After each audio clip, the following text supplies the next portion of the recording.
Welcome back to the Open for Business Big 12 podcast. I'm your host, John Kurtz, joined now by Carson Cunningham from the Pistols Firing podcast. You guys really responded well. The first time we had him on, gave us a great contextual analysis of everything that happened under Mike Gundy at the end of his reign of Oklahoma State football. And now Oklahoma State's got a new coach in Eric Morris. He's tearing up the transfer portal. He has brought the best players from the roster at North Texas.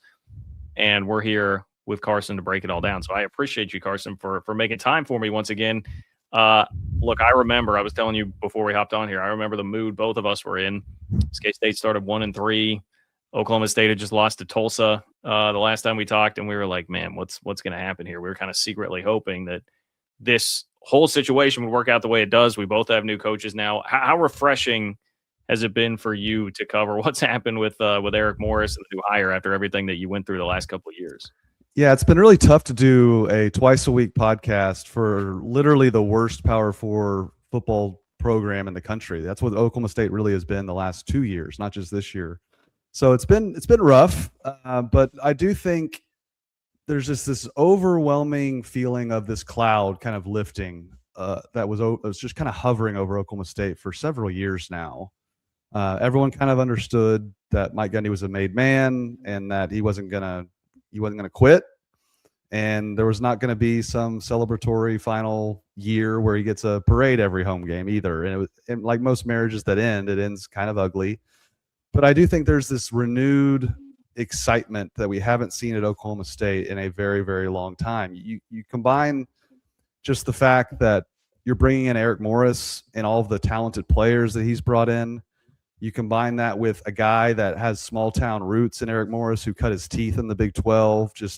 I can't really remember a hire in the Big 12, much less at Oklahoma State, that was 100% approval rate across the board. Media, fans, anyone you hear talk about Eric Morris in Oklahoma State, everyone's like solid A hire, A plus even in a lot of places. So it's just a lot of excitement with the new coach, a lot of excitement with the new players. And I think ultimately for Oklahoma State people, it's like, okay, now people are going to see that Oklahoma State can compete in this new era of NIL. They're going to see that this was more of a Mike Gundy issue than it was an Oklahoma State issue. There's a lot of things that people, I think the notion that Oklahoma State doesn't have money or that they're just not cut out to work out in the NIL era. I had a bunch of South Florida fans trying to tell me that when I was reporting about Alex Golesh interviewing with Oklahoma State. Like, you guys have no clue what you're talking about because OSU is very well funded. They have a legitimate, and I mean legitimate, donor base that's already ponied up. So it's a really exciting time for OSU. Yeah, look, I can only imagine a rough couple of years. And when we last talked, like the hot name at the time was Zach Robinson. And obviously I know, things change. You go through an NFL season, all that. How did we get here? Like, what was that process like? You mentioned Alex Golesh, obviously Colin Klein, who wound up at K-State, I know was involved at Oklahoma State too. Like, take me through kind of the timeline of how all that unfolded to get to the point where Morris got the job. Yeah, I think when Oklahoma State got out in front of it by firing Mike Gundy in September, they really were able to get ahead of the pack. And they hired Turnkey, this search firm that they used to hire the men's basketball coach, Steve Lutz. So they already had a lot of familiarity there. And I think Chad Weiberg, the athletic director, places a lot of trust in them to identify all the candidates, and we're going to go through all of them. And I was reporting as the interviews were happening. I had really good sources on who was interviewing, who was near the top of the list. And I think they just went through the process thoroughly. And they interviewed Alex Golesh. I confirmed that when it happened. They interviewed Eric Morris next. Then they interviewed Colin Klein. And really those top three in that order never really changed, really, for almost nearly 2 months of a search. And I think what happened was, Alex Golesh, I think, was probably the top choice of Turnkey. And there's a big timing element here. Oklahoma State needed a coach before signing day. They fired their coach in September. They're ready to hire a coach. And Alex Golesh is sitting there going, well, I think Lane Kiffin's leaving, and there's going to be a lot of jobs coming open, and I'm going to have an opportunity to up the bidding war for me.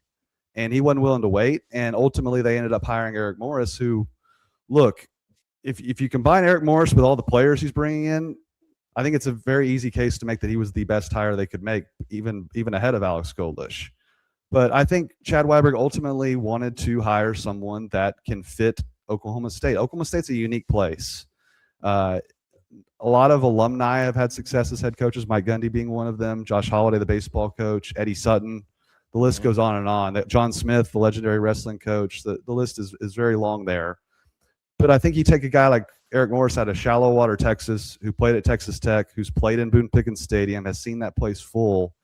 There's just a lot of fit. The word fit comes to mind with him, and that's before you get into everything else with the transfer portal and just bringing an offensive style, which OSU fans are accustomed to.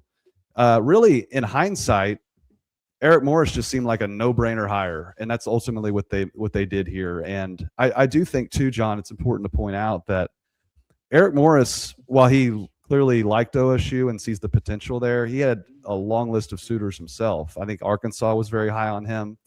And I think what you're seeing now with all the players all the funding they've had to bring in Drew Mestemaker, the quarterback, Caleb Hawkins, on down, all the players they brought in from North Texas. Eric Morris, I'm sure, and I'm his salary is not as high as I was expecting because I think he wants more money towards revenue sharing. But I think one of the number one conversations he probably had with Chad Weiberg is, do you have the funding in place for me to go get my guys? I know the guys on my North Texas team that can play in the NFL and that can make me win immediately. Do you have the money and the donor support to go make that happen? And from everything we've seen, Chad Weiberg not only promised that, but he delivered that to Eric Morris because they've landed everyone they possibly could have wanted from North Texas. Yeah, we're up to, is it 14? What's the latest number on North Texas transfers? Well, it changes by the hour, but last I checked, it was 15. But I would expect that number to keep climbing. But they've gotten a lot of transfers from other Power 4 schools, namely Texas Tech, which is interesting because I think that's really shaping up to be kind of the rivalry in the Big 12. Two very similar schools, very similar histories. So that is interesting. But no, I mean, I think Eric Morris has been given every tool to be successful, and I just think there's this misconception again about Oklahoma State in the NIL era. I would refer people back all the way back to when Mike Gundy was hired, and Boone Pickens donated all that money for the new stadium, but it went well past just the stadium and facilities. They hired Larry Fedora to be their offensive coordinator, and he was making, I believe, top 10 to top 15 money as an offensive coordinator from day one. Mike Gundy's first day on the job, they have paid their assistant coaches top 10 to 15 money the entirety of Mike Gundy's tenure. So they've clearly had the funding to win big at football. And that's partially why they have. They've replaced a lot of coaches too. So this is not just we fired Mike Gundy, so we got to get serious about NIL thing. No, this is more of this program got very stale under Mike. Mike did not want to play the NIL game. Mike did not want to recruit as hard as he used to. He had top 25 classes his first 2, 3, 4 years, but that had fallen into the 50s and 60s. Oklahoma State, I don't want to call them a sleeping giant, but they are a sleeping top 20 to top 15 program. That's what they are. That's what they've been when Mike Gundy was at his peak. So I do think that the infrastructure they have in place now combined with Eric Morris, I think they can hit the ground running as soon as next year. Yeah, it's interesting you bring that up because I feel like that's one of those things we all have such short memories these days, and we're in such a totally different era. But yeah, when the Boone Pickens stuff happened, like I'm going to say punchline. It's not like a punchline like making fun of Oklahoma State, but that was like a thing that people talked about a lot, referenced like, oh yeah, Oklahoma State's, they've got the money, right? They've got all that Boone Pickens money. And like people around the conference, I think were jealous of that there for a while. And then it's like, you just slide away from that. Obviously Boone Pickens not around to give the money anymore. And so we all kind of forget about it, but I think you make solid points about where this program has been and where it could go. Yeah, it's going to be interesting with the new Big 12 too. You don't have OU and Texas sitting there in the conference. You don't have A&M. It's a different league that's even more ripe for the picking. And before OU left, Oklahoma State had the second most wins in the Big 12 over the previous 15, 20 years. They were the second winningest program in the Big 12 with Texas there. They were beating up on Texas. And so Oklahoma State, too, I don't think people realize they have the most suites in the country. Michigan would be second. Like, that is a lot of money funneling into a football program. And then you look at this year, by far the worst team in the country among the Power Fours, dating back to a year when they went 3-9 the year prior. despite all of that, they averaged nearly 40,000 in attendance every single home game. That just shows you the level of support that is at Oklahoma State and the level in which they want to win.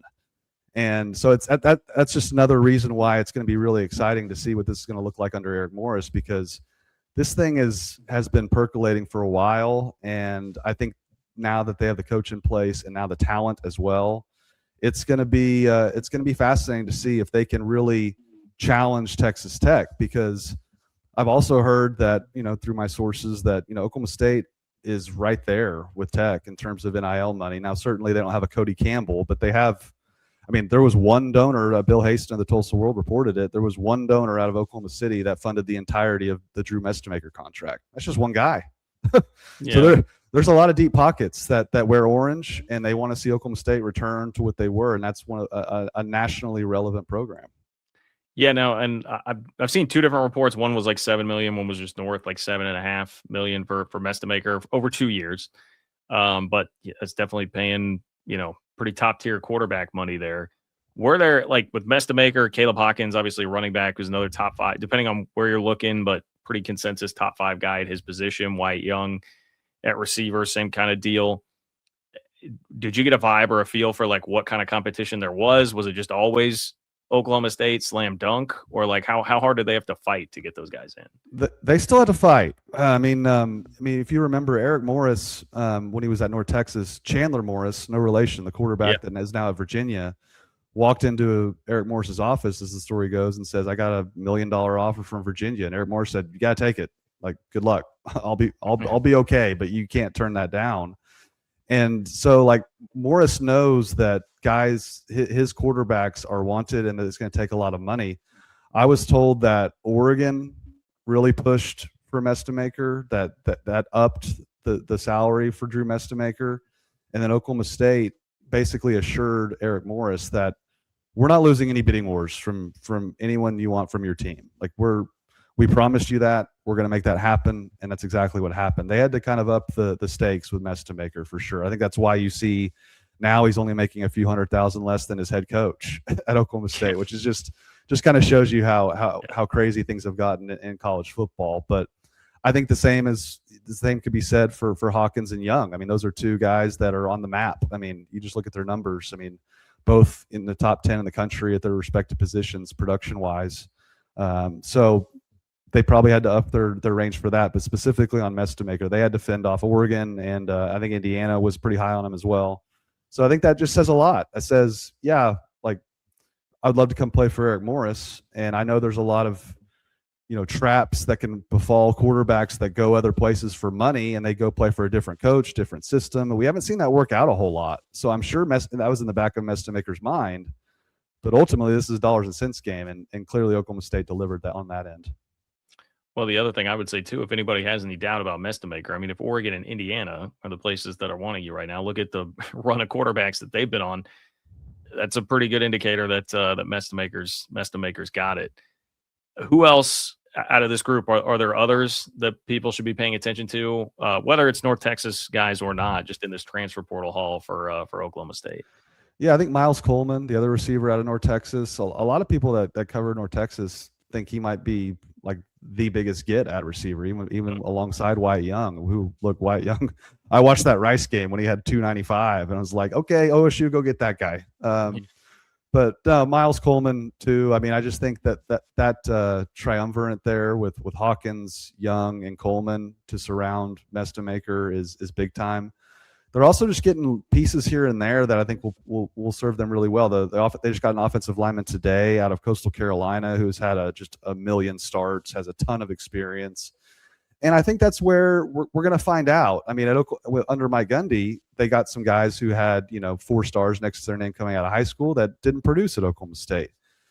Is Eric Morris as good of an evaluator in the portal as he is finding these guys out of high school? That remains to be seen, and that will ultimately prove whether he can kind of replicate the Kurtz model that he's done at Indiana, where he came from James Madison, brought all of his players, immediately won 11 games. Now you see this year he's in this college football semifinal. That's kind of the model that everyone at Oklahoma State is hoping that Eric Morris can replicate.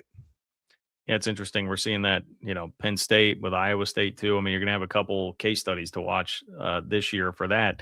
And having said all that, I mean, I feel like this is sort of an impossible question to answer in some ways because of it, because we just have not been in this era long enough to really know. But like, what are realistic expectations overall for Oklahoma State based on this plugging and playing? Because to me, I look at it and I'm like, you are taking so much of that team. They're going to be working with basically the same coaching staff, right? Playing for the guy that they played for last year, and Eric Morris. It seems like, I mean, if there's going to be a chance to hit the ground running, it's definitely what Oklahoma State has put together here. Yeah, I mean, I'm trying not to get too over my skis on what they can do next year, because I do understand there is a sentiment of OSU fans that are like, okay, just because we get North Texas's roster does not mean that we're going to win the Big 12 next year. And I certainly understand that. Like, North Texas did get dump trucked by Tulane. Okay, so I understand they need more pieces besides just the headliners that they got from North Texas, and so that remains to be seen. Can they fill in the defensive side of the football? They did get North Texas's top leading tackler as well. Can they fill in the defensive side of the football? Because that's going to be the number one question: is can they have some level of success defensively to keep them in games? And I think that's another thing that's underrated about Eric Morris, how shrewd he was going and hiring Skylar Cassidy from Sam Houston, bringing virtually almost all of Sam Houston's defensive staff over. And immediately in year one at North Texas, that defensive staff completely turned around their defense in year one. So Morris clearly has a keen eye for not just the offensive side of the football, but what he wants to see on the defensive side as well. And he brought his entire defensive staff with him to Stillwater at Oklahoma State. So everyone talks about Mestemaker and how he found this guy out of nowhere, and that is certainly true. But I think a really underrated element about him was how he poached the Sam Houston State defensive staff and the way they were able to flip their defense last year. Because if that defensive improvement that we saw at North Texas can continue at Oklahoma State, I mean, we've already seen it, John. I mean, Arizona State came in here. Now they had Cam freaking Scattaboo. I understand. But they came in here and won the Big 12 out of nowhere. In this era, I think Oklahoma State could challenge the Big 12 next year. I really do. As long as, of course, Mestemaker stays healthy and they can fill in those defensive pieces. I mean, it's not like it's not like they OU and Texas are standing in their way. They got to go beat Tech, and they got to go beat who? Utah, BYU. I mean, bring it on. Yeah, it's probably, I mean, and even Utah's roster is starting to take a hit now from guys navigating over to Michigan. They lost a bunch of their coaches. To me, it's really BYU is going to have everybody back, and Texas Tech's going to have a new portal all-star roster. So outside of that, that top two, I think, will probably be set. Those will be the top two you see. No reason that Oklahoma State couldn't be competing, I think, to be the next team on that list for sure. Look, I'm with you, and I'm excited for you guys. You guys deserve it, man. I feel for Oklahoma State fans for everything you went through the last 2 years. I went through like half a season of it this year with K-State, and I can't imagine drawing that out for 2 seasons. So I am happy for you, my friend. Thank you. There's a kinship I feel like there's a kinship, at least from us at Oklahoma State, toward Kansas State. There's never been any animosity there. We're very similar football programs, fan bases. We can't stand the blue blood that's within our state that thinks they sip tea with their pinkies out. So I want Kansas State and Oklahoma State to get back to where they belong, because I did think when the new Big 12 was formed that those are the two programs I circled as like the teams to beat, Kansas State and Oklahoma State. And we didn't see Cody Campbell and Texas Tech coming. They're here to stay. Yeah. And but I do think both programs can get back in a big way, because I really am impressed with Colin Klein. He's a great offensive mind. I mean, perfect fit. He's basically going to be Kansas State's Mike Gundy in theory. We'll see if he can get it done as the head man. Yeah, that's my hope is he's K-State's Kenny Dillingham. We'll see. But anyway, hey, Carson, where can people find the podcast and find any of your work out there? Yeah, Pistols Firing Podcast. You can find it on any audio platform. You can also find it on my YouTube channel. It's Carson Cunningham _TV. Follow me there, and who knows? Maybe we'll be previewing a Big 12 championship next year. Hopefully so. There you go. All right. Hey, Carson, I appreciate it, my friend. Thanks for making the time. Yep. Anytime, John.